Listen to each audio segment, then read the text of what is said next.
श्री कृष्णाय नमः। नमस्कार दोस्तों, स्वागत है आप सभी का हमारे यूट्यूब चैनल पावरफुल हिंदू धर्म में।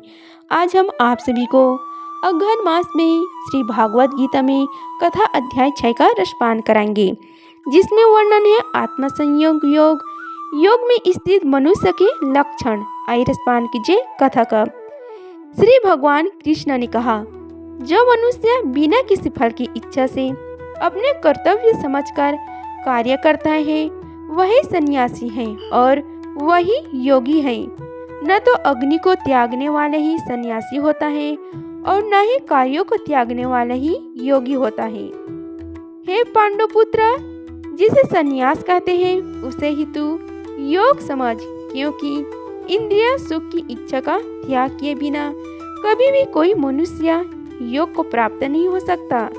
मन को वश में करने की इच्छा वाले मनुष्य को योग की प्राप्ति के लिए कर्म करना कारण होता है और योग को प्राप्त होते होते सभी सांसारिक इच्छाओं का अभाव हो जाना ही कारण होता है। जब मनुष्य सभी सांसारिक इच्छाओं का त्याग करके न तो सांसारिक सुख के लिए कार्य करता है और न ही फल की इच्छा से कार्य में प्रवृत्त होता है, उस समय वह मनुष्य योग में स्थित कहलाता है।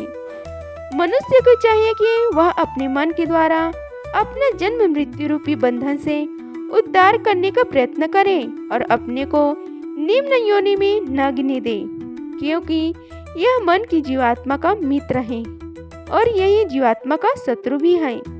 जो मनुष्य मन को वश में कर लेता है उसका वह मन ही परम मित्र बन जाता है, लेकिन जो मनुष्य मन को वश में नहीं कर पाता उसके लिए वह मन ही परम शत्रु के समान होता है। जिसने मन को वश में कर लिया है उसको परम शांति स्वरूप परमात्मा पूर्ण रूप से प्राप्त हो जाता है। उस मनुष्य के लिए सर्दी गर्मी सुख दुख और मान अपमान एक समान होते हैं। ऐसा मनुष्य स्थिर चित्त वाला और इंद्रियों को वश में करके परमात्मा के ज्ञान द्वारा परमात्मा को प्राप्त करके पूर्ण संतुष्ट रहता है। ऐसा परमात्मा को प्राप्त हुई मनुष्य के लिए मिट्टी पत्थर और सोना एक समान होता है। ऐसा मनुष्य स्वभाव से ही सभी का ही चाहने वाला, मित्रों और शत्रुओं में, तटस्थों और मध्यों में, शुभ चिंतकों में और ईश्वरालुओं में, पुण्यात्माओं में और पाप आत्माओं में भी एक समान भाव रखने वाला होता है। ऐसे मनुष्य निरंतर मन सहित शरीर से किसी भी वस्तु के प्रति आकर्षित हुए बिना तथा किसी भी वस्तु का संग्रह किए बिना परमात्मा के ध्यान में एक ही भाव से स्थिर रहने वाला होता है। योग के अभ्यास के लिए मनुष्य को एकांत स्थान में पवित्र भूमि में न तो बहुत ऊंचा और न ही बहुत नीचा कुशा के आसन पर मुलायम वस्त्र या मृग छाला बिछाकर उस पर दृढ़ता पूर्वक बैठकर मन को एक बिंदु पर स्थित करके चित्त और इंद्रियों की क्रियाओं को वश में रखते हुए अंतःकरण की शुद्धि के लिए योग का अभ्यास करना चाहिए।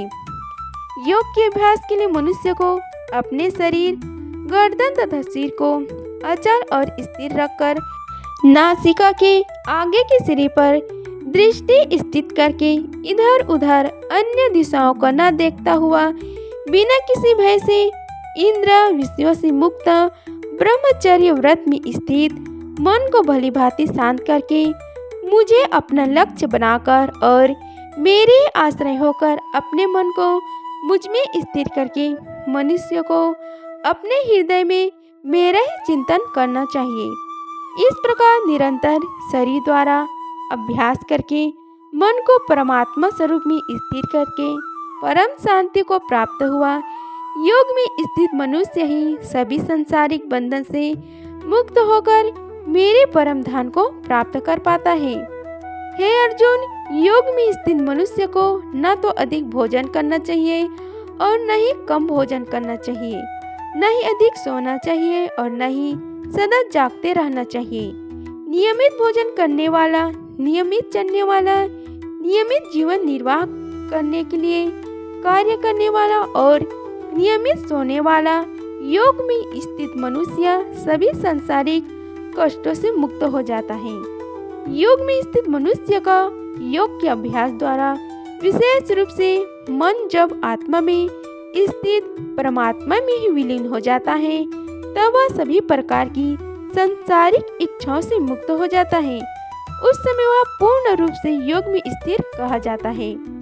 उदाहरण के लिए जिस प्रकार बिना हवा वाले स्थान में दीपक की लौ बिना इधर उधर हुए स्थिर रहती है, उसी प्रकार योग में स्थित मनुष्य का मन निरंतर आत्मा में ही स्थित परमात्मा में ही स्थिर रहता है।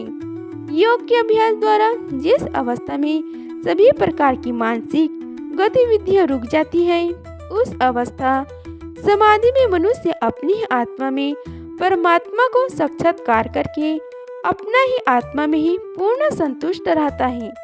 तब वह अपनी शुद्ध चेतना द्वारा प्राप्त करने योग्य परम आनंद को शरीर से अलग जानता है और उस अवस्था में परम तत्व परमात्मा में स्थित वह योगी कभी भी विचलित नहीं होता है। परमात्मा को प्राप्त करके वह योग में स्थित मनुष्य परम आनंद को प्राप्त होकर इससे अधिक अन्य कोई सुख नहीं मानता हुआ भारी से भारी दुखों से भी चलायमान नहीं होता है। मनुष्य को चाहिए कि दृढ़ विश्वास के साथ योग का अभ्यास करते हुए सभी सांसारिक संसर्ग से उत्पन्न दुखों से बिना विचलित हुए ही योग समाधि में स्थित रहकर कार्य करे। मनुष्य को चाहिए कि मन से उत्पन्न होने वाले सभी सांसारिक इच्छाओं को पूर्ण रूप से त्याग कर और मन द्वारा इंद्रियों के समूह को सभी ओर से वश करे। मनुष्य को चाहिए कि क्रमशः चलकर बुद्धि द्वारा विश्वास पूर्वक अभ्यास करता हुआ मन को आत्मा में स्थित करके परमात्मा के चिंतन के अलावा अन्य किसी वस्तु का चिंतन न करे।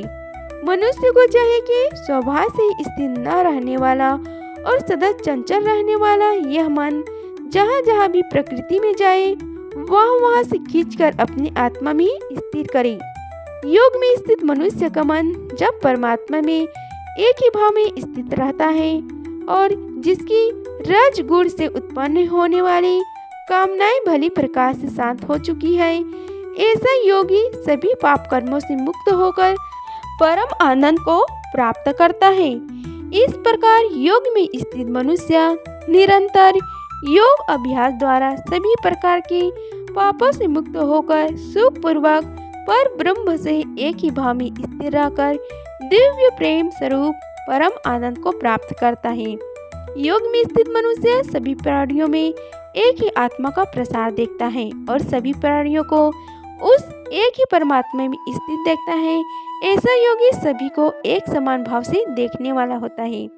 जो मनुष्य सभी प्राणियों में मुझ परमात्मा को ही देखता है और सभी प्राणियों को मुझ परमात्मा में ही देखता है, उसके लिए मैं कभी अदृश्य नहीं होता हूँ और वह मेरे लिए कभी अदृश्य नहीं होता। योग में स्थित जो मनुष्य सभी प्राणियों के हृदय में मुझको स्थित देखता है और भक्ति भाव में स्थित होकर मेरा ही स्मरण करता है, वह योगी सभी प्रकार से सदैव मुझ में ही स्थिर रहता है। हे अर्जुन, योग में स्थित जो मनुष्य अपने ही समान सभी प्राणियों को देखता है, सभी प्राणियों के सुख और दुख को भी एक समान रूप से देखता है, उसी को परम पूर्ण योगी समझना चाहिए। अर्जुन ने कहा, हे मधुसूदन, यह योग की विधि जिसके द्वारा समतत्वा भाव दृष्टि मिलती है, जिसका कि आपके द्वारा वर्णन किया गया है, मन के चंचलता के कारण मैं इसी स्थिति में स्वयं को अधिक समय तक स्थिर नहीं देखता हूँ। हे कृष्णा, क्योंकि यह मन निश्चय ही बड़ा चंचल है, अन्य को मन डालने वाला है और बड़ा ही हठी तथा बलवान है। मुझे इस मन को वश में करना वायु को वश में करने के समान अत्यंत कठिन लगता है। श्री भगवान ने कहा, हे महाबाहु कुंती पुत्र, इसमें कोई संशय नहीं है कि चंचल मन को वश में करना अत्यंत कठिन है, किंतु इसे सभी सांसारिक कामनाओं को त्याग और निरंतर अभ्यास द्वारा वश में किया जा सकता है। जिस मनुष्य द्वारा मन को वश में नहीं किया गया है, ऐसे मनुष्य के लिए परमात्मा की प्राप्ति असंभव है, लेकिन मन को वश में करने वाले प्रयत्नशील मनुष्य के लिए परमात्मा की प्राप्ति सहज होता है, ऐसा मेरा विचार है। अर्जुन ने कहा, हे कृष्णा, प्रारंभ में श्रद्धापूर्वक योग में स्थिर रहने वाला, किंतु बाद में योग से विचलित मन वाला असफल योगी परम सिद्धि को न प्राप्त करके किस लक्ष्य को प्राप्त करता है? हे महाबाहु कृष्ण, परमात्मा की प्राप्ति के मार्ग से विचलित हुआ जो कि न तो संसारिक भोग को ही भोग पाया और न ही आपको प्राप्त कर सका, ऐसा मोह से ग्रसित मनुष्य क्या छिन्न भिन्न बादल की तरह दोनों ओर से नष्ट तो नहीं हो जाता? हे श्री कृष्ण, मैं आपसे प्रार्थना करता हूँ कि मेरे इस संशय को संपूर्ण रूप से केवल आप ही दूर कर सकते हैं, क्योंकि आपके अतिरिक्त अन्य कोई इस संशय को दूर करने वाला मिलना संभव नहीं है।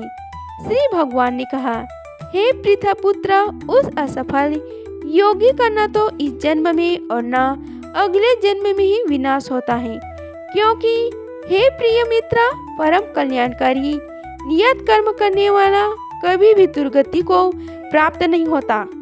योग में असफल हुआ मनुष्य स्वर्ग आदि उत्तम लोगों को प्राप्त होकर उनमें अनेक वर्षों तक जिन इच्छाओं के कारण योग भ्रष्ट हुआ था, उन इच्छाओं को भोग करके फिर प्रसन्न सदाचारी मनुष्य के परिवार में जन्म लेता है, अथवा उत्तम लोकों में न जाकर स्थिर बुद्धि वाले विद्वान योगियों के परिवार में जन्म लेता है। किंतु इस संसार में इस प्रकार का जन्म निसंदेह अत्यंत दुर्लभ है। हे कुरुनंदन, ऐसा जन्म प्राप्त करके वहाँ उसे पूर्व जन्म के योग संस्कार पुनः प्राप्त हो जाते हैं और उन संस्कारों के प्रभाव से वह परमात्मा प्राप्ति रूपी परम सिद्धि को प्राप्त करने के उद्देश्य पर फिर से प्रयत्न करता है। पूर्व जन्म के अभ्यास के कारण वह निश्चित रूप से परमात्मा पद की ओर स्वतः ही आकर्षित हो जाता है। ऐसा जिज्ञासु योगी शास्त्रों के अनुष्ठानों का उल्लंघन करके योग में स्थित हो जाता है। ऐसे योगी समस्त पाप कर्मों से शुद्ध होकर अनेक जन्मों की कठिन अभ्यास से इस जन्म में प्रयत्न करते हुए परम सिद्धि को प्राप्त करने के पश्चात परम गति को प्राप्त करता है। तपस्वियों से योगी श्रेष्ठ है और शास्त्र ज्ञानों से भी योगी श्रेष्ठ माना जाता है, और सकाम कर्म करने वाले की अपेक्षा भी योगी श्रेष्ठ है। इसलिए हे अर्जुन, तू योगी बन। सभी प्रकार के योगियों में से जो पूर्ण श्रद्धा सहित संपूर्ण रूप से मेरे आश्रित हुए अपने अंतःकरण से मुझको निरंतर स्मरण करता है, ऐसा योगी मेरे द्वारा परम योगी माना जाता है। इस प्रकार उपनिषद, ब्रह्म विद्या तथा योग शास्त्र रूप श्रीमद् भागवत गीता के श्री कृष्ण अर्जुन संवाद में ध्यान योग नाम का छठा अध्याय संपूर्ण हुआ। ओम तत्सत। अगर आप सभी को हमारी वीडियो अच्छी लगी होगी तो वीडियो को लाइक कीजिए, चैनल को सब्सक्राइब कीजिए और कमेंट बॉक्स में जय श्री राधे कृष्ण लिखिए। धन्यवाद। मिलते हैं अगले वीडियो में, तब तक के लिए जय श्री राधे कृष्ण।